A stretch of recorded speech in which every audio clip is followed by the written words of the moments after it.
The America's Democrats podcast, a project of 21st Century Democrats, is made possible by contributions from our listeners. Want to do more?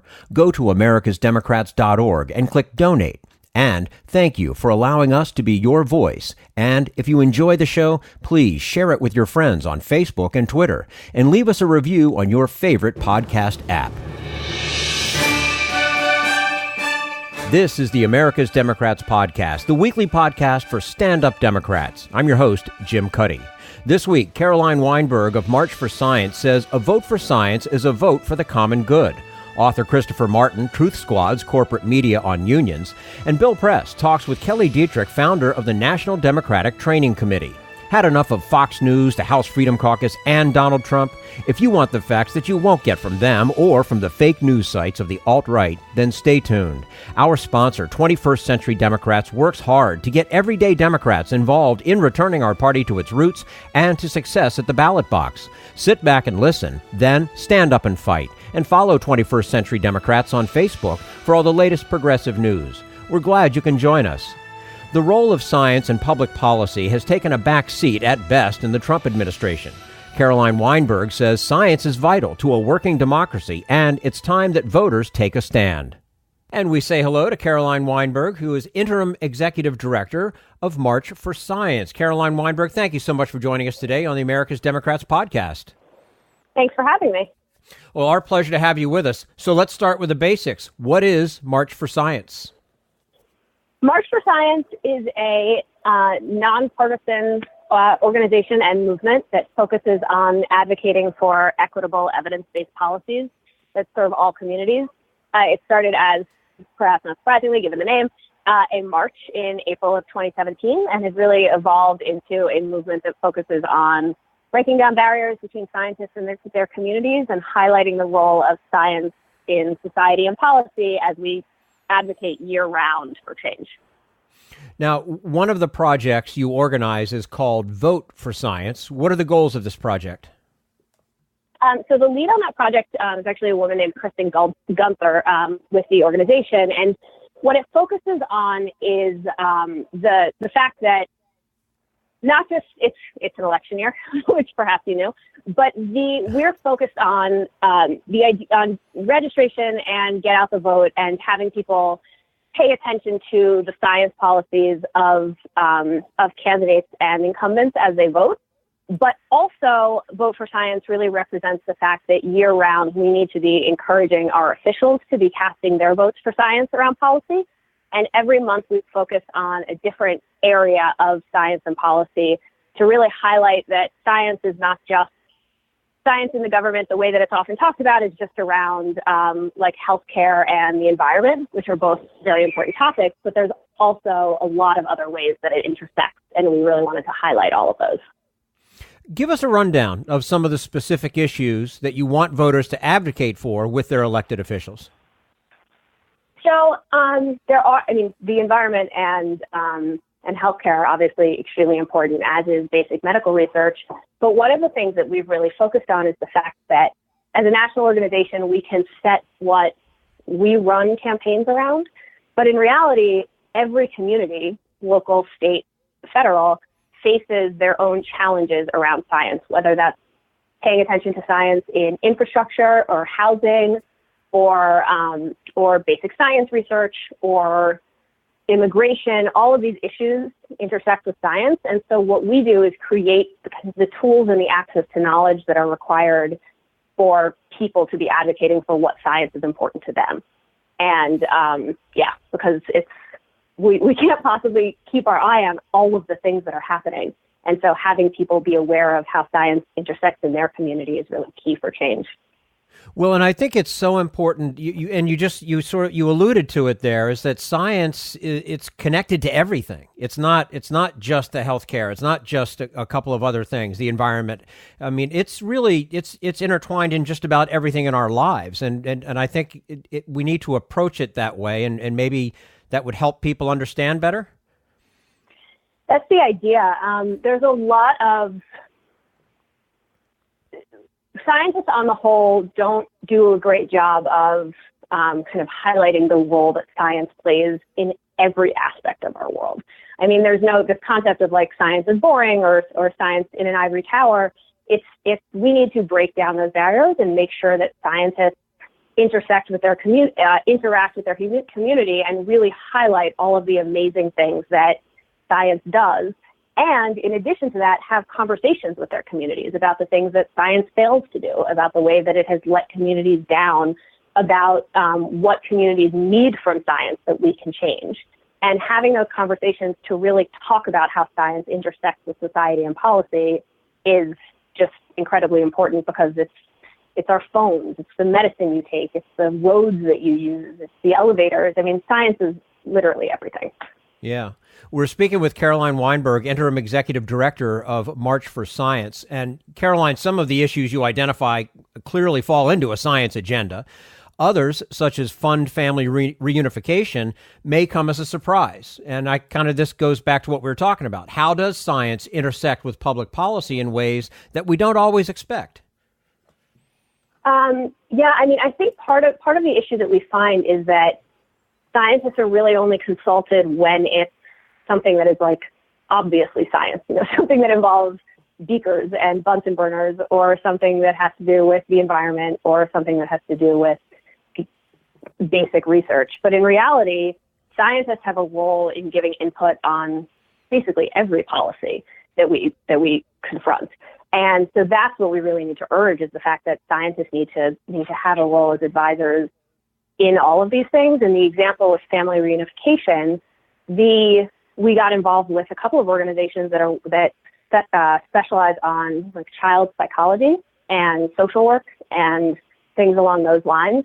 And while we talk about all of the human rights issues and violations around family reunification, there's also a great deal of science showing what the consequences of this are on children and their families, why this is so dangerous, and why the effect is not just the children are kind of tragically taken away for 2 months and then returned and then everything's fine.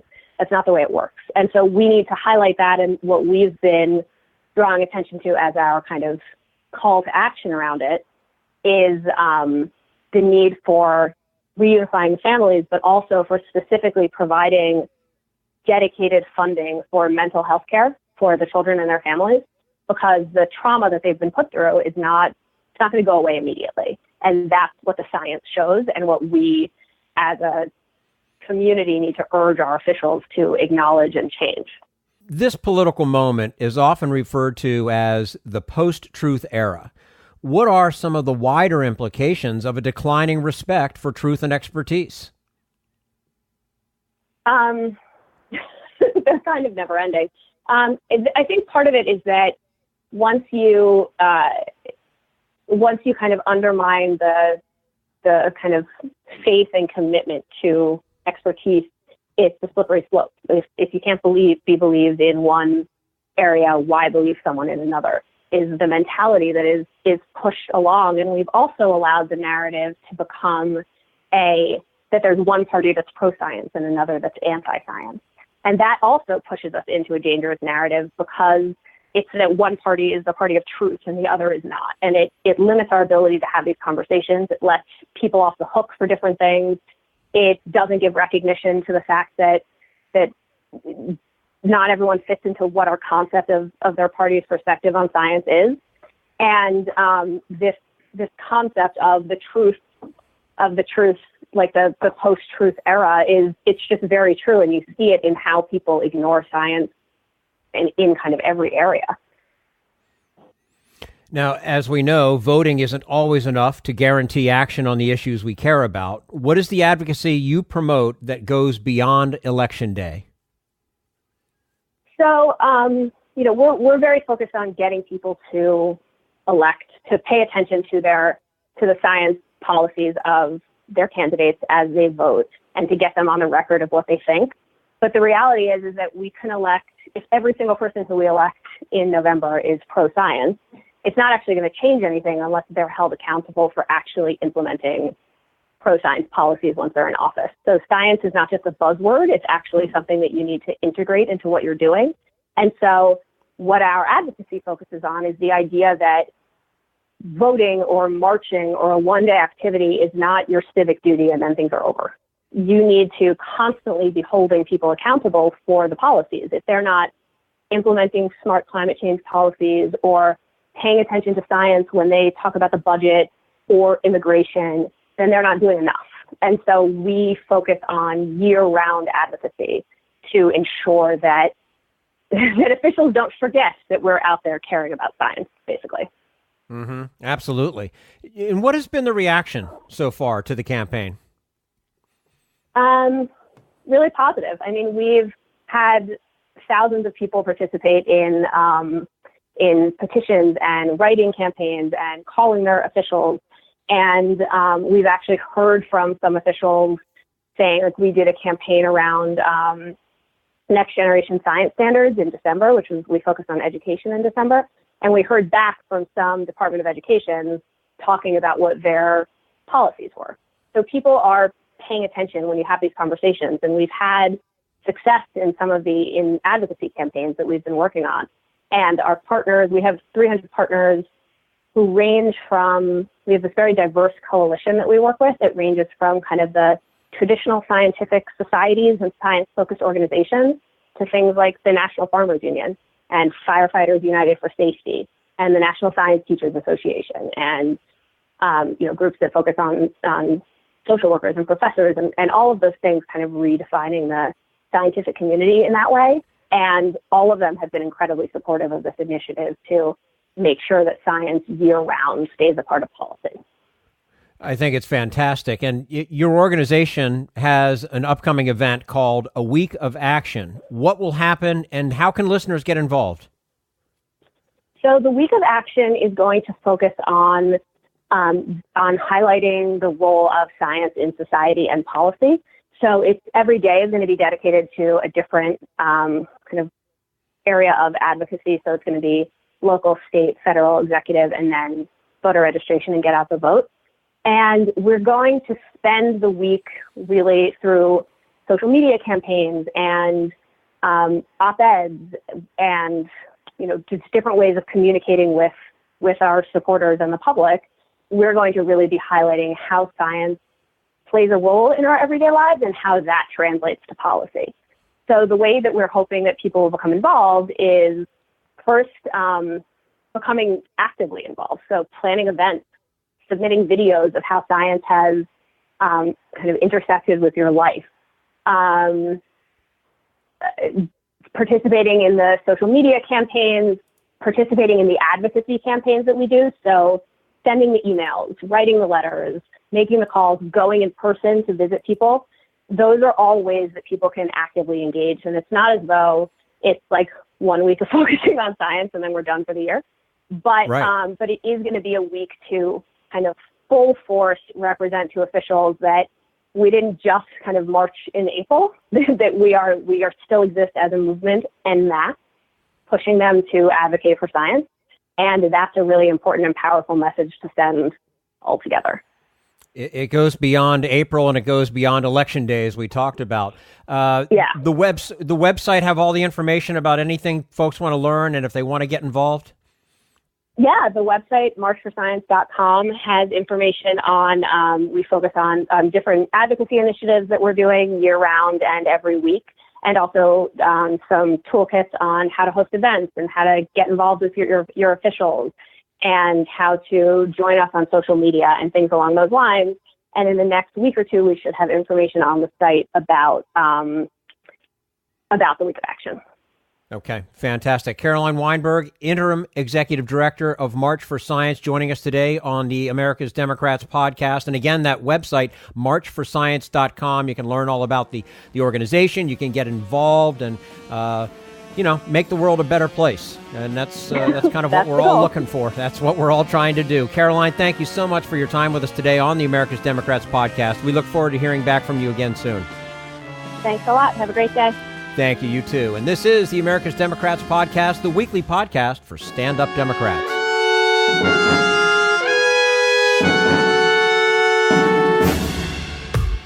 We want you to sit back and listen to this americasdemocrats.org podcast, a project of 21st Century Democrats. But we need you to stand up and fight. Do you want to get involved and help get our party back to its roots and to success at the ballot box? You can make your contribution to help us keep this show going and to elect Democrats who will stand up for democratic principles. Go to americasdemocrats.org and click on Donate at the top of the page.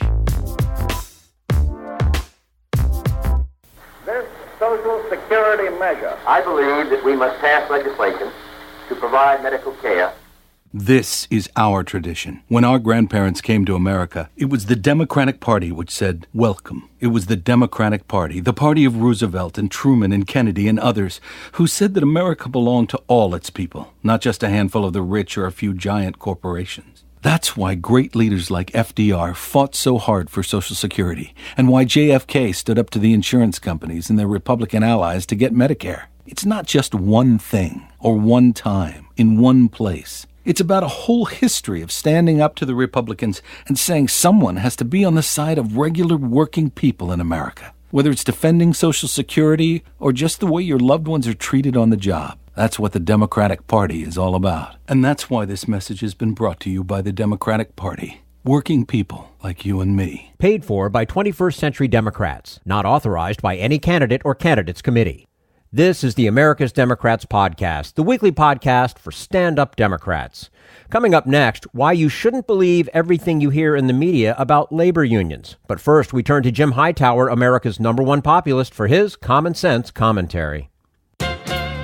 Donald Trump bragged in 2016 that, quote, I know words. I have the best words.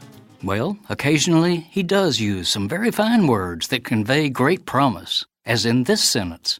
I'm going to fight for every person in this country who believes government should serve the people, not the donors and special interests. Trump also declared he would, quote, drain the swamp to rid Washington of those creepy, crawly special interest lobbyists. Excellent words. But they only matter if the speaker actually means them, backing their rhetorical promise with action. As we've seen, though, far from draining the swamp, Trump converted the White House itself into a fetid cesspool of lobbyists, corporate executives, and banksters. His transition team was almost exclusively made up of those swamp critters. His glitzy inaugural celebration was bankrolled by big oil, big coal, big pharma, and other bigs that attached their legislative and regulatory demands to the checks they donated. Most of his top officials come straight out of Wall Street and corporate suites, turning Trump's government into a sump pump that is routinely funneling billions of dollars and special regulatory favors to the moneyed elite. When asked why he put Wall Street hucksters in charge of economic policy, he offered this scramble of words that inadvertently revealed his true plutocratic soul. I love all people, rich or poor, but in these positions, I just don't want a poor person. This is Jim Hightower saying, really? Not even one official who understands poverty from firsthand experience and could not only give you advice, but also some understanding? And what about those hard-hit middle-class workers Trump always talks about? Nope. He hasn't appointed a single one to a top policy position. So forget Trump's words. If the poor and middle class aren't in his government, they're not in his heart either, nor in his policies. Need an antidote to the progressive blues? Want some good news about how grassroots folks are rebelling against the corporate powers and winning? Well, here's an easy-to-swallow pill for you, the Hightower Lowdown. Hightower's monthly newsletter will give you the lowdown, even as it lifts you up. It's 4 pages a month, jam-packed with facts you can use, actions you can take, and Jim's own Texas humor, all for only $15 a year. To become a lowdowner, go to hightowerlowdown.org.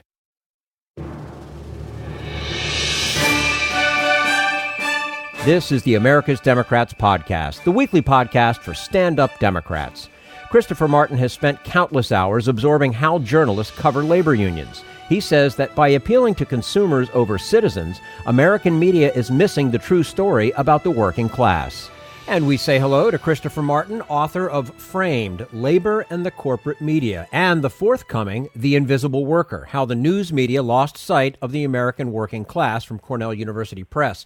He is professor of communication studies and digital journalism at the University of Northern Iowa. Chris Martin, thank you so much for joining us today on the America's Democrats podcast. Thank you. Glad to be talking to you. And nice to have you with us. Before we talk about how the media covers labor, let's talk about how much. What's happened to the labor beat in recent years? Well, I've been tracking the contemporary labor workplace beat since 2004, and at the end of that year, about 12 of the nation's top 25 newspapers had at least one full-time labor or workplace reporter. That has shrunk to, by 2014, we had only 2 of the top 25 newspapers with full-time labor reporters. We've had a little bit of a resurgence in the past couple years. So we have 6 of the top 25 newspapers in the country have one full-time labor or workplace reporter. You won't find any, at NPR, though. You won't find any at the major news networks or cable news networks either. So, overall, that's covering the whole country. There are very, very, very few labor or workplace reporters. Your book delves deeply into a transformation in the way media covers workers. At the center of that shift is the move to report on labor from a consumer perspective. First, why would media organizations make that choice? Well, in the 1960s and 70s, news media, so newspapers in particular, where we get most of our news originating from, TV and radio became more corporate owned and publicly traded. And when that happened, it started to change the nature of their target audience. So away from thinking of more of a mass audience of citizens and workers to a more segmented and targeted audience of upscale consumers. How does the consumer perspective influence the way labor's reported? Well, that shift in media ownership then results in a change in the actual stories. And I should preface this by saying there wasn't like a top-down edict saying you're going to start writing stories differently. But when a news organization changes who it thinks of as its target audience, it starts to change how it frames stories. So instead of labor unions being institutions that are part of the economy and that represent a broad range of citizens, what you start to see in the 70s and 80s and onward, and increasingly stories that portray labor unions as special interest and that disrupt the lives of consumers. So, and I know you've seen these sorts of stories, you start to see interviews with consumers who are upset about their UPS packages coming in late because of a strike, or interviews with consumers who are angry about a subway or a bus or an airline strike. And so, especially, and that's the time you see most stories about labor unions is when there's strikes happening. So instead of identifying with the workers, the stories increasingly had people, think of themselves just as consumers. And when that happens, it really changes the way the stories are framed. Yeah, I mean, it's a little scary to me. I mean, how could this kind of reporting influence the way people might think about labor unions and their efforts to fight for better pay and working conditions? I mean, a lot of the strong things about unions, it sounds to me anyway, that that's all getting lost because of this change in the way that it's being reported on. Well, increasingly people do identify less and less with unions. So instead of connecting, us as a news audience with the economics of the story, it instead hails the audience as consumers, and it plays up the anger as the main conflict. So, you're right. All of us as the news audience are encouraged to think of labor unions as special interests. So we don't see, if that's the frame of the story, the benefits of unions to all workers. And there are a lot of benefits. It tends to raise the pay for all people, makes working conditions better for all people because it sets standards within communities. Instead, we just see labor unions and, labor members as impediments to cheaper products and services. So we have a totally different mindset. It really becomes kind of the Walmartization of how people start to think about themselves within the community. Does this shift in reporting, does it play a role in what has been a continuous decline in unions? I mean, does it play that significant a role as to, I mean, if they're not publicly supported the way that they once were, it seems to me that would break them down a little bit more. Absolutely. I mean, it's not just, I should say, it's not just the media. I mean, certainly there are political movements against unions. The Republican Party would, be happy to see, and it can still continually works against unions.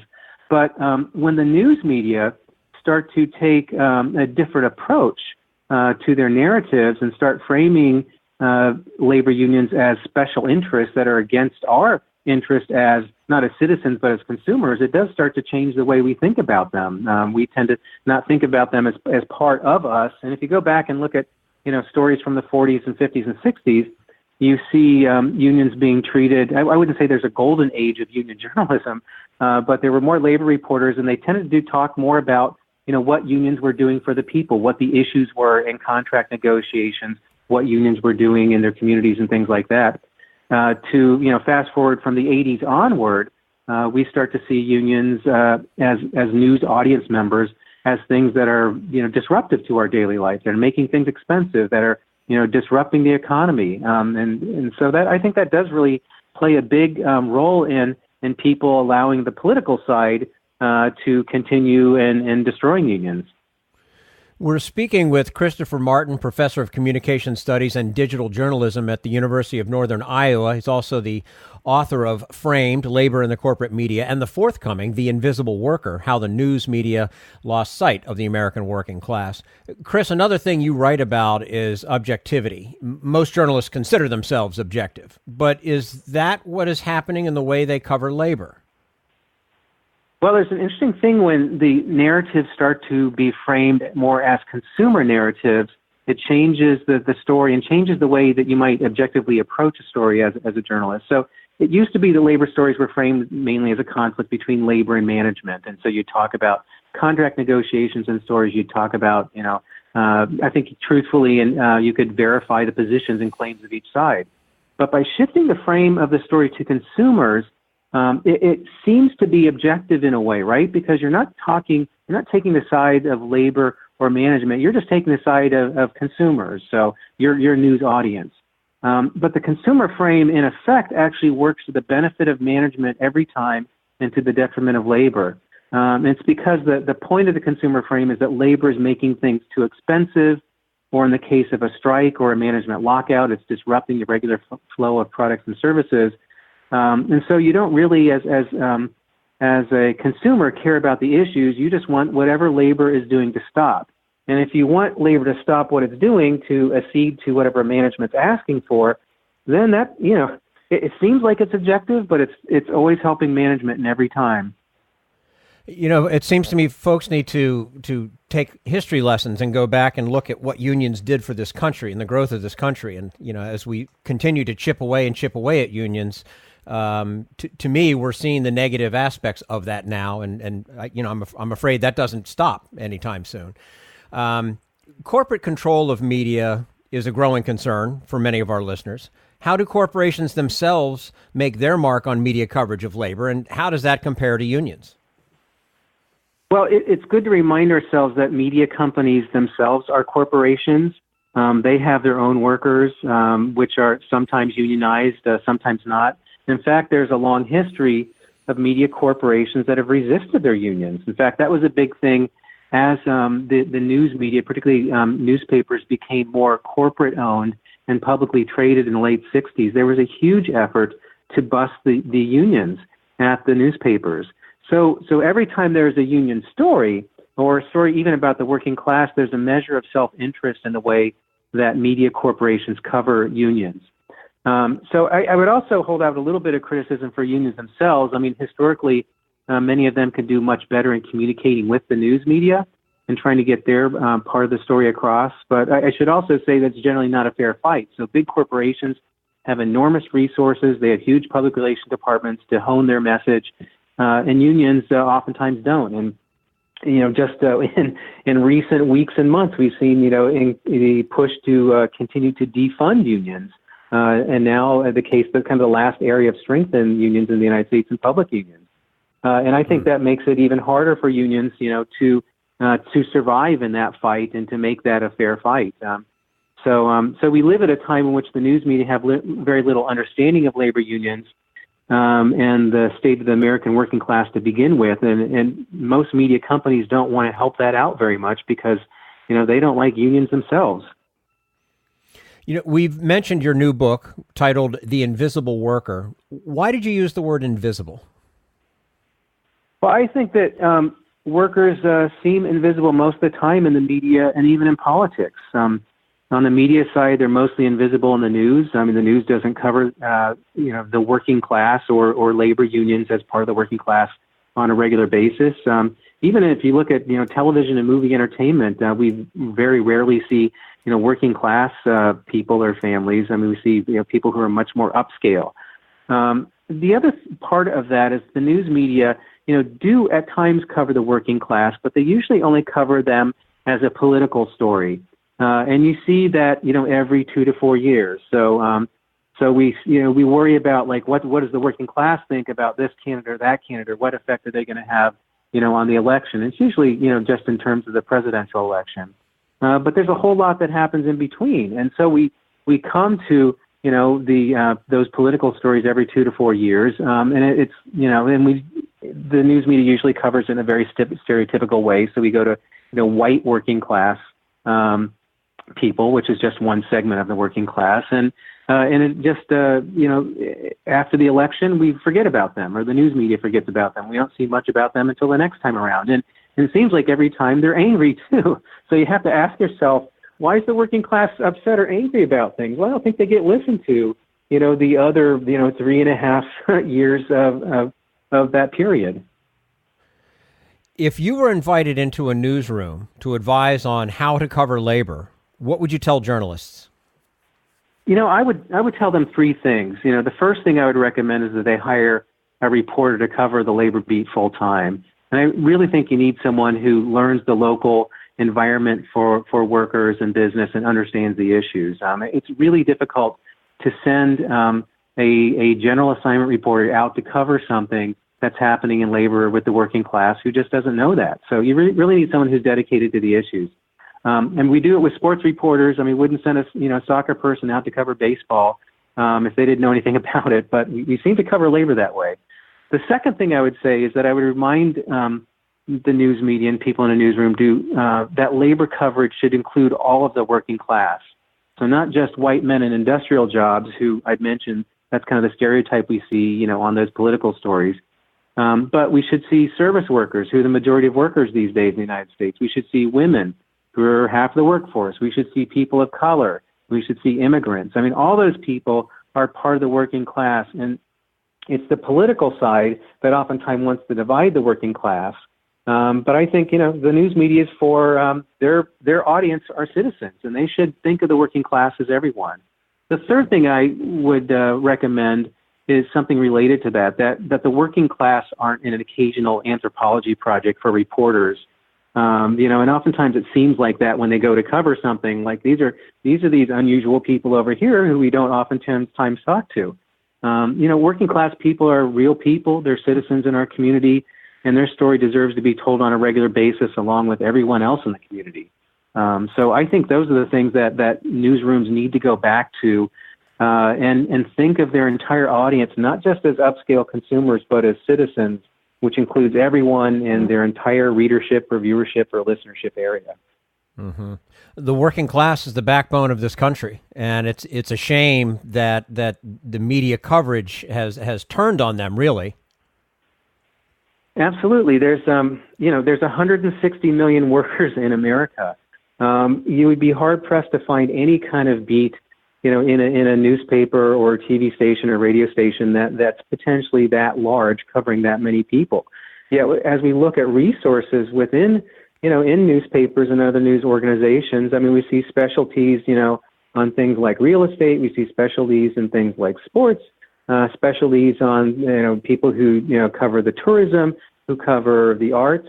And I'm not saying all those other things aren't important, but, in comparison, covering what's happening to labor in the working class in your community is a huge thing. And I actually think it explains that the lack of coverage kind of explains our lack of understanding of the issues. And that's certainly, reflected in our politics and our understanding about what's happening, right now and what's been happening in, since actually the late 1970s in our economy, where the vast majority of profits have gone, up the chain and up the ladder, and there's been very little growth in terms of, the quality of life and income for people who are working class, which are the majority of people in the United States.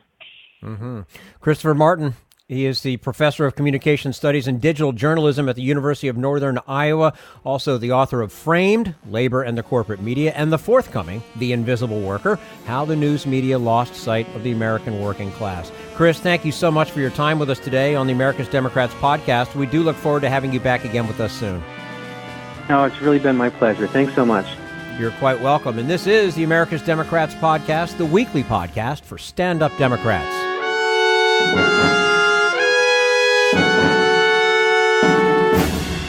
We want you to sit back and listen, but we need you to stand up and fight. Help get our party back to its roots and to success at the ballot box. Make your contribution to keep the americasdemocrats.org podcast, a project of 21st Century Democrats, on the air, and help elect stand-up Democrats.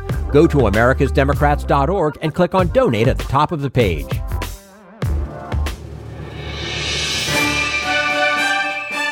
This is the America's Democrats podcast, the weekly podcast for stand-up Democrats. How can we empower more Democrats to step up and win elections? Bill Press talks with Kelly Dietrich of the National Democratic Training Committee. And here we go on a Thursday, August 2nd, the Bill Press Show, live from our nation's capital. And joining you coast to coast, all across this great land of ours from our studio on Capitol Hill. With the news of the day, we are brought to you today by the United Food and Commercial Workers Union. Now, these are the people who staff and who serve you at all the big grocery stores across the nation.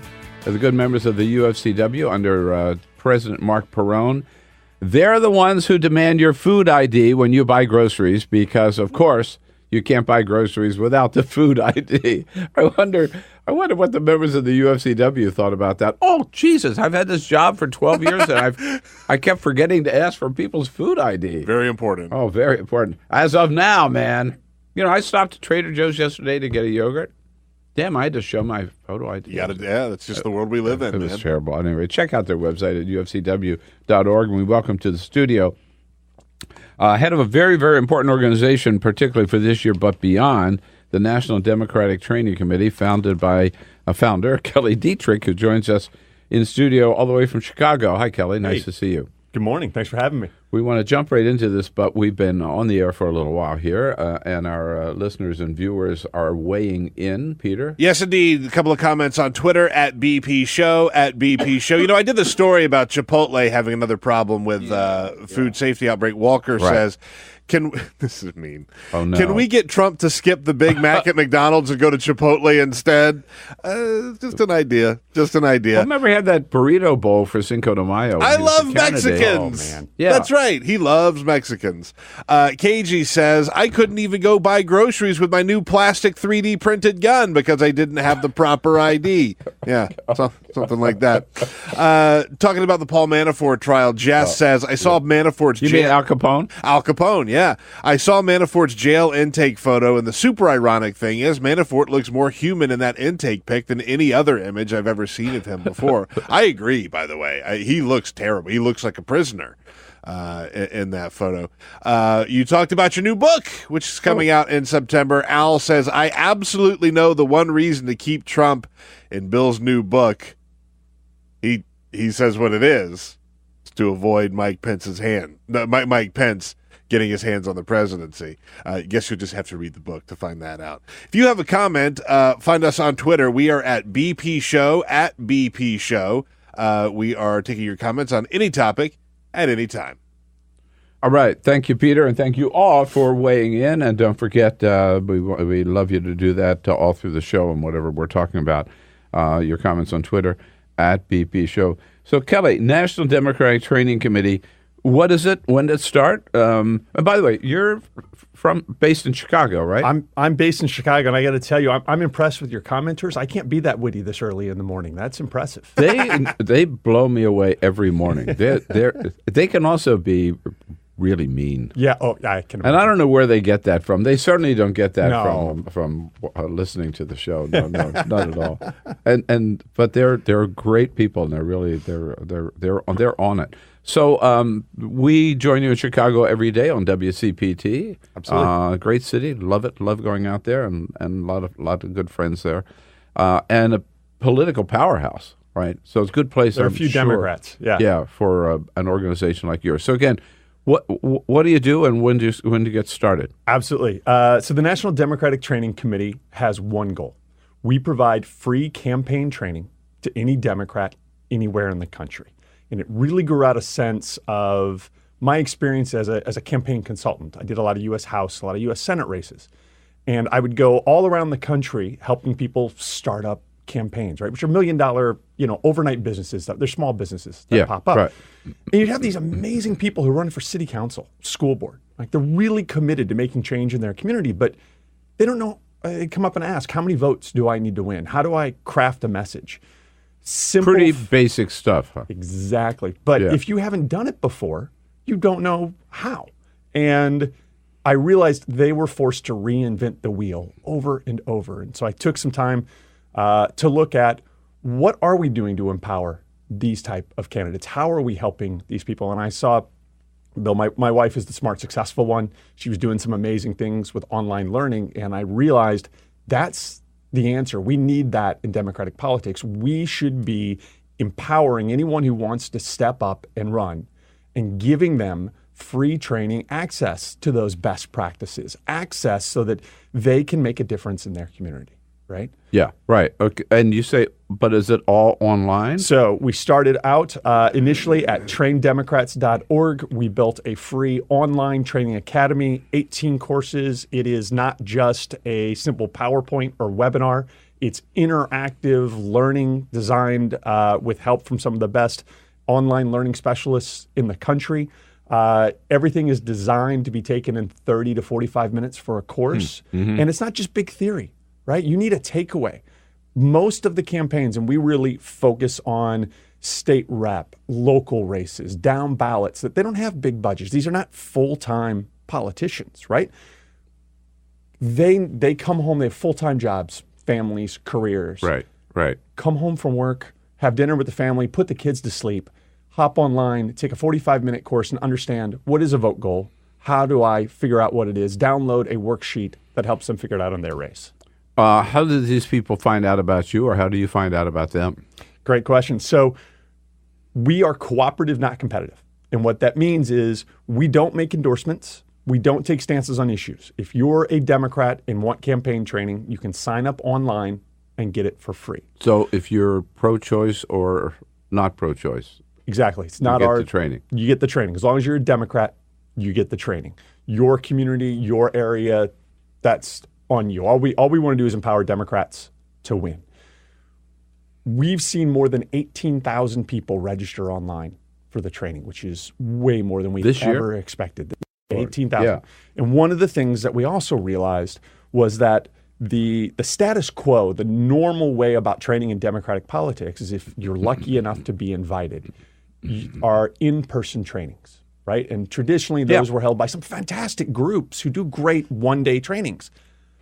But there's only so much you can learn in a few hours in a room with a few people. And when you left, where's the follow-up?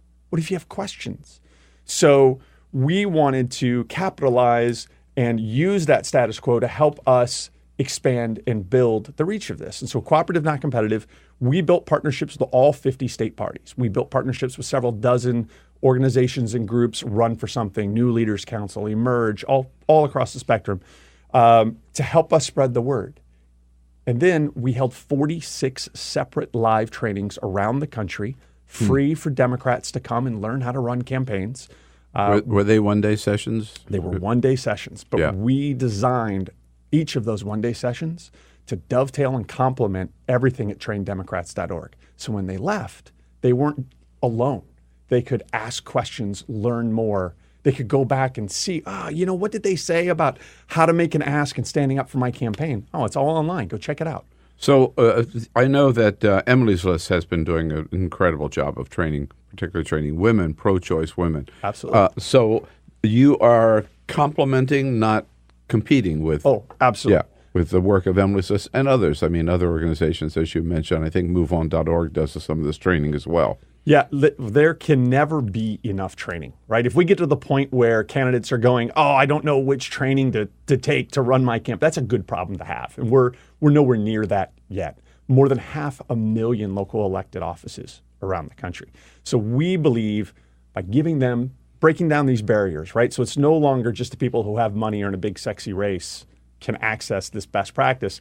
We're going to do three things. We're going to elect more people at local levels, which is great, more Democrats. We're going to build a deeper bench for future office, right? More city council members, et cetera. But then there's an upticket effect. I always reference Missouri. I'm a Missouri boy, grew up in St. Louis. Claire McCaskill has a difficult reelection there. There are thousands of local candidates on the ballot all over Missouri, and not just in the St. Louis, Kansas City blue areas, right? It's outstate. It's around Columbia and Rolla and down in, Greene County. They're all knocking on doors. They're the face of the Democratic Party in their communities. And when you think about it, I mean, when you run, it's a big decision. Yeah. Your friends, your family. You empower them, you give them some free tools, and they do 2 or 3 points better. What does that do for every congressional district they're in? What does that do for Senator McCaskill's chances? So what level are you active in? You say every level. So our, great question, our school board, city council, all the way. Absolutely. We're really designed for first-time candidates or campaigns that don't have the resources to hire full-time experienced staff. Or expensive campaign consultant. Yeah, exactly. Right.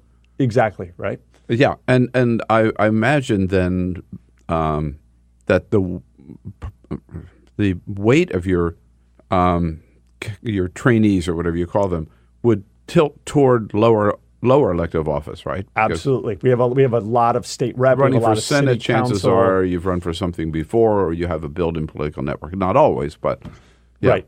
But it's when you're starting out is when you really need the basic tools and the basics. Yeah. And haven't there been a lot of seats around the country where Democrats didn't win because Democrats didn't even field a candidate? There are less this cycle, but yes. We are seeing, everybody talks about the blue wave and the enthusiasm, the momentum. Right. We're definitely seeing it. I mean, you don't get 18,000 people registering for a tool like this without that kind of enthusiasm. I know that Missouri, North Carolina, Virginia, a whole bunch of states have done a fantastic job of recruiting candidates. A big emphasis on the state level, right? But you're exactly right at the local level. I mean, those offices matter, right? If the city council is approving building permits for your area, right? I mean, that's where Republicans do a good job, I think, of emphasizing the local a little better, because you can't put up a women's health clinic if it can't abide by the local zoning rules, right? Right. There's lots of ways to make things very difficult there. What kind of candidates are you seeing among these 18? Not that you know every one of them, but I mean, who are the people who are coming forward to run now who may not have? I mean, first, let me ask this: is it true that Trump is one of the main inspiration for this? I wouldn't say I don't want to say he's an inspiration for this. Like, I don't want to give him credit for much of anything, right? But I will say that, there's that phrase, "May you live in interesting times," is a blessing and a curse, right? And that's. I mean, he has. Is it true? It seems to me that he's driven a lot of people to say, absolutely, I got to do something. I might even run. Why not run? Yeah. So, and who are these people coming forward? Are they mainly young, mainly women? What do you see? So we rely on some self-reported statistics, but what I can tell you from what we've seen is that we've had 360 some candidates report to us that they've been in their primary already. More than 70% of them won. A majority of them have been female. 40%, approximately, it's like 37%, are under the age of 40. But we see people from all over the age spectrum. We see people from first-time candidates, from attorneys to stay-at-home parents to teachers. I think the driving factor is Trump. Look, we all feel it. We're angry. We're frustrated. We're a little scared. And we want to do something about it. We want to take that enthusiasm, that wave, and turn it into results, not just for 18, but for 20, 22, 24, so that we're thinking long-term down the road, and we're not in this spot again in 10 years, staring down the barrel of redistricting and a whole host of problems on the court, et cetera, et cetera. Isn't what you're doing what the state party or the National Democratic Party, the Democratic National Committee, should be doing? So you've been a state party chair. Yes. You guys are expected to do everything and do not have a budget to do everything, right? So we get this question a lot, and I thought about it. When I started this, I realized it was no one's Not that you job. shouldn't be doing it. Right. But does this mean that somebody else is not doing the job they should be doing? I don't think so. I think that to do this organization, to do training and do it well, it has to be the one thing you do, right? It's like McDonald's. You do one thing, you do it well, they make hamburgers, right? We do training. And I think it needs to live outside those organizations for a couple of reasons. The first, this can't be a what are we doing in 18 and then done. We need to, like I said, we need to be thinking long term. We're already planning out for 19 and 20 and expansion and new courses, et cetera, et cetera. It can't just be a one-time thing. Number two, there needs to be consistent funding. And number three, there needs to be consistent leadership. And at state parties, at the DNC, as much as I love them and support them, you have a lot of changeover, especially at the top, and new priorities come in. Training may not be the priority a year from now that it is today. Mm-hmm. We're here for the long term. We're here to provide training to make certain anyone who wants to run as a Democrat has the ability to do it. Right. And the I'm curious about these new people. That's what I'm so inspired by them, really, and impressed by them. And some of them, younger people particularly, who haven't been around politics. This is the first time they've been involved in politics, and they're out there putting themselves up to run for office, which is amazing, which is huge. And having run for office, I know. I mean, it's you talk about a full-time job. It's right, 2 or 3 full-time jobs all at once. Yes. Right? On many different levels. Then you get in, you just have another full-time job on top of the campaigning you already have to do and your regular job at work. I mean, it's a lot of work, a lot of responsibility, and I'm inspired all the time by the candidates who are stepping up. There's a great story. One of the first trainings we ever did was in Springfield, Illinois, and that was 2017, June 2017. We came back this year and did our second annual training in Springfield, and it's a big affair. There's a couple hundred people all there. And my team and I we're walking in, and we've got, our bags and our stuff. And this woman comes up and says, "Kelly, you may not remember me. My name is Jennifer McMillan. I was here last year," and I did remember her. She said, "I just wanted to say thank you. I came last year being scared, frustrated, knowing I wanted to do something, but didn't know what it was. And I left thinking, I can run for office. I can do this." She's now the Democratic House candidate in District 101 in Illinois. It is a tough Republican seat, but she is out there. She's advocating. One of the things that is inspiring to me is that candidates, I think Republicans do this better sometimes than Democrats, which is she's out there advocating, and if someone disagrees, that's okay. This is what I believe. If you don't believe what I believe, don't vote for me. You don't have to be all things to all people. Democrats want a leader. We want someone to stand up and say, "I'm sorry if you don't like it, but this is what I want to do." So if you're thinking about running out there yourself or getting help for someone that you know who needs this kind of help, or maybe just want to find out what's going on and maybe even offer some support, how do people get in touch with you? TrainDemocrats.org is our website. It's completely free and easy to sign up for Democrats. We would appreciate all the support, and we want to help any candidate. Even if you're thinking about running, we have a course that'll walk you through what to expect. Or if you're already in the heat of battle, we can help you out there too. TrainDemocrats.org. So this 18,000, I also wanted to ask you, so obviously what you do not charge for it. No, right. We're entirely donor funded. Right. But it's not free in the sense of you need resources to do this. Where's your funding come from? So we have been able to build this on an overwhelming amount of support from the grassroots. We have done we have 67,000 individual contributors from around the country. Mm-hmm. Average contribution is less than $11.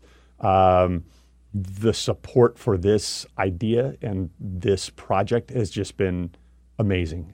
We need more of it. Obviously, we want to grow, we want to expand, but we wouldn't be able to do this without those individuals. How many states are you active in? 50. Really? All 50? We are in so all 50 this is not states. just a blue state phenomenon? Oh, no. And it can't be just a blue state phenomenon. I don't often like to equate campaigns with battle, but I really think I'm going to butcher a Churchill quote, right? But we have to fight them on the beach and on the land and in the air, right? We need to be contesting every seat: school board, city council, judge. It's time to stand up and make some change and not let November 2016. Have you seen any early indications of a possible blue wave? Yes, I have. Now, that's not to say the blue wave is going to happen, right? We shouldn't take anything for granted, but you can see it in the number of candidates running. You can see it in the number of filings and the amount of money raised and the number of donors out there giving, especially for the first time.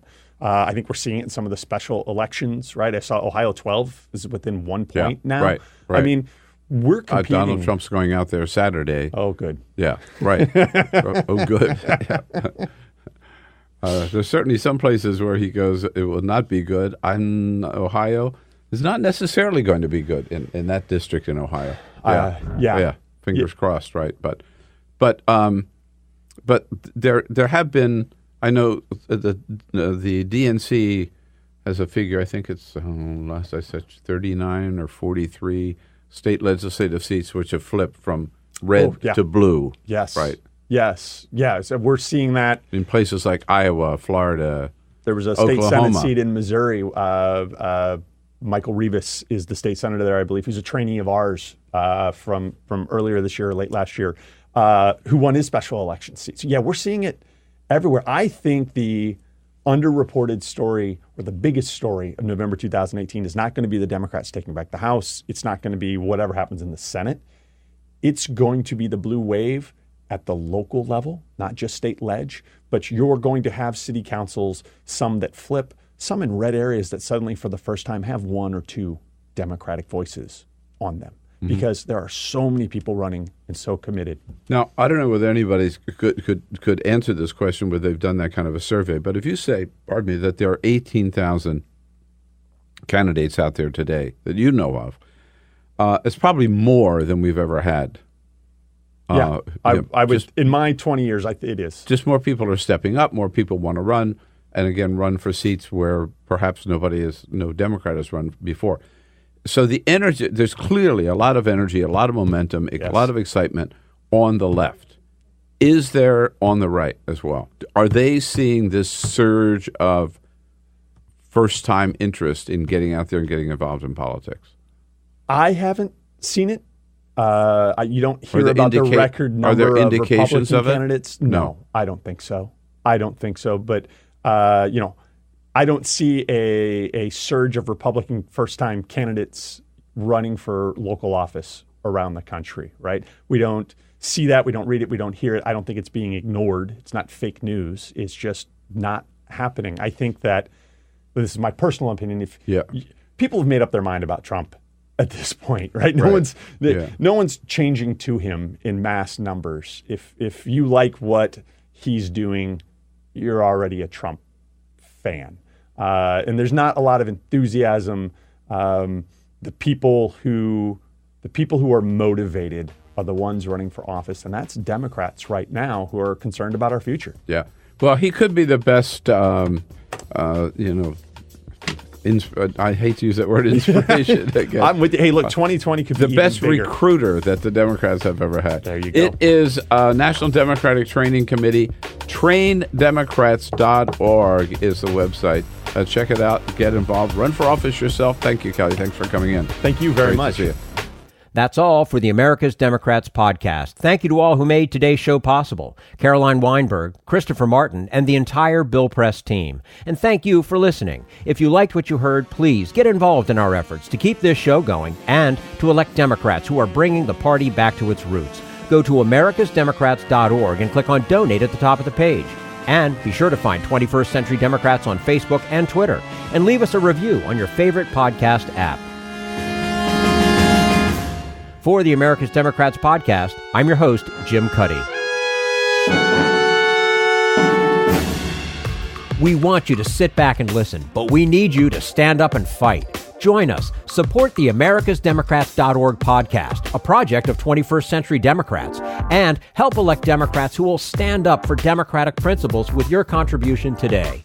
Go to AmericasDemocrats.org and click on Donate at the top of the page.